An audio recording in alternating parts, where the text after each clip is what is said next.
এত কষ্ট হচ্ছে ভিতরে যে হসপিটালে বসে থাকতে পারছি না, আমাদের সব ডাক্তাররা সবাই খুব ডিস্টার্বড।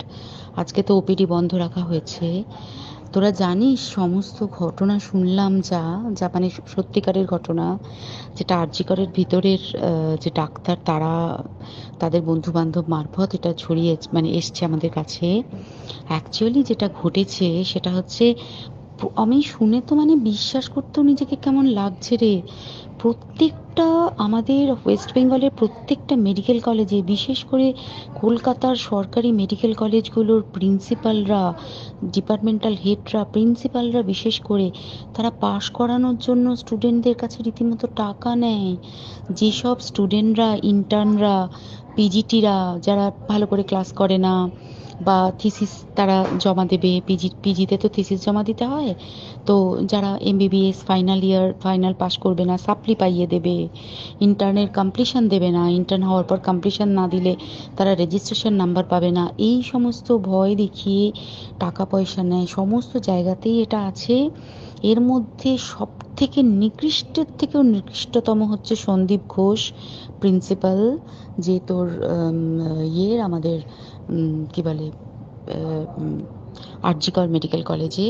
সেখানে ভাব যে ওনার একটা বিশাল নেক্সাস ছিল, যাতে উনি বেশ কিছু ইন্টার্ন, হাউস স্টাফ এদেরকে দিয়ে ওই নেক্সাসটা চালাতেন। তারা ওখানে একটা সেক্স র্যাকেট চালাতো, তারা একটা ড্রাগ র্যাকেট চালাতো। ড্রাগ র্যাকেট মানে ওই যে ওটাতে বলেছে না, ড্রাগ মানে শুধু ওই হেরোইন আর ব্রাউন সুগারের ড্রাগ খাওয়া বা মদ খাওয়া নয়।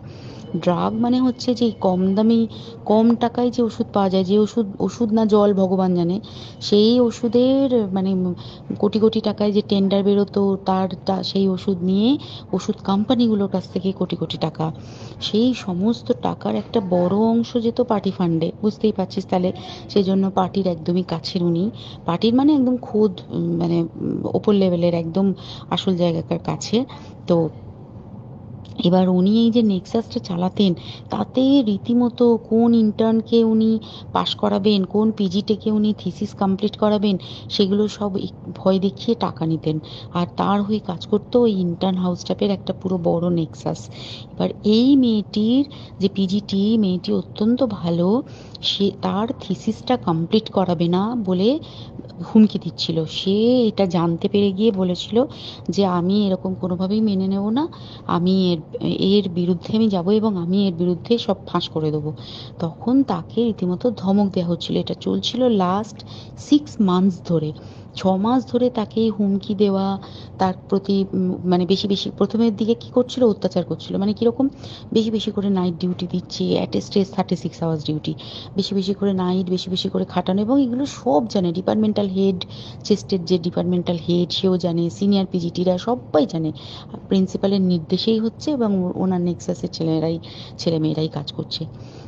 তারা 6 মাস ধরে এটা করেছে। করার পরেও যখন ওকে আটকাতে পারেনি, তখন কি করেছে, ওই দিনকে ওরা ঠিক করেছে যে দিনটাতে এই ঘটনাটা ঘটেছে, সেদিন কতখানি প্ল্যান্ড এবং গট আপ গেম দেখ। সেই দিন ওই ঘরে, ওই সেমিনার রুমে প্রত্যেক দিনই চারতলার আরও অনেকেই যারা সিনিয়র পিজিটি বা জুনিয়র পিজিটি, তারা কিন্তু বিশ্রাম নিতে যেত, অনেকেই ওই ঘরে যেত। সেই দিনকে ও একা, ওকে বলেছে তুমি ঘুমিয়ে পড়ো, ওকে একা রেখে এসেছে। বাকিরা কাউকে যেতে দেয়নি, বলেছে ওই ঘরে আজকে ঘটনা ঘটছে, মানে কাজ হচ্ছে, ওই ঘরে কেউ যাবে না।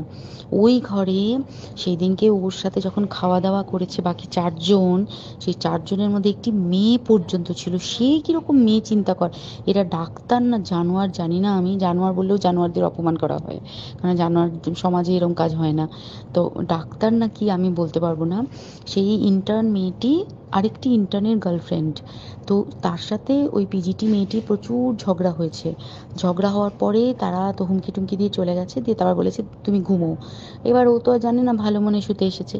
তারপরে তারা গিয়ে মদটদ খেয়েছে, 7-8 জন মিলে চড়াও হয়েছে।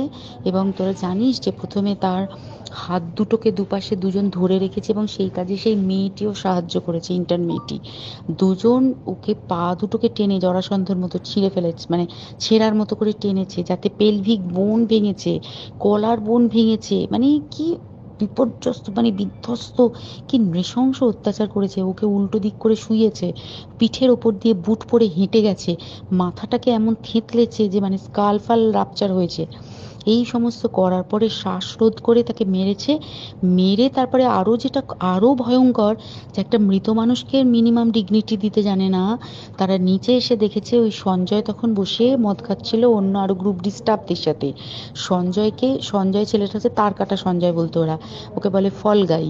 মানে ওর একটু ওইসব আলুর দোষ আছে, ও যত্রতত্র যখন তখন প্রস্টিটিউট এলাকায় যায়। এবার দেখেছে যে একে দিয়ে যদি একটা রেপ করিয়ে দিতে পারি তাহলে ঘটনার মোড়টা অন্যদিকে ঘুরে যাবে।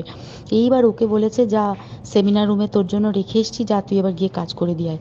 ও এসে ওই ডেড বডিকে রেপ করেছে যাতে তার ভ্যাজাইনাতে সিমেন্ট পাওয়া যায়। তো এবার এই হচ্ছে, প্লিজ আমি নাম করে ফেললাম সব কিছুই, কতজন আমি যে নামগুলো পাঠিয়েছি এই সব ডাক্তাররা, এরা সব জড়িত জানিস।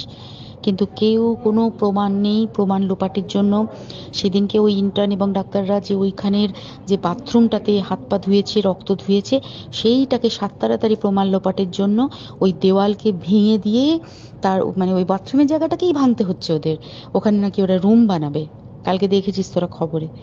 আর বেশি বলতে পারছি না, মানে তোরা তো সবাই প্রোটেস্ট করিস, আমরা তো আমাদের দিক থেকে করছি, কিন্তু কিছুই হবে না, এই পোড়া দেশে কিছুই হবার নেই, শুধু ভেতরে ভেতরে গুমড়ে গুমড়ে কষ্ট পাওয়া। আর আগামী প্রজন্মের যে ডাক্তাররা বেরোবে, তারা যে ইন্টার্ন বা পিজিটি বা এই যাদের কাছে আমরা যাব ভবিষ্যতে, তারা কি ডাক্তার না কি আমি জানি না, কি নিয়ে তাদের কাছে আমরা যাব আর কি করে বা আমাদের পরের প্রজন্মকে আমরা সুরক্ষিত রাখবো।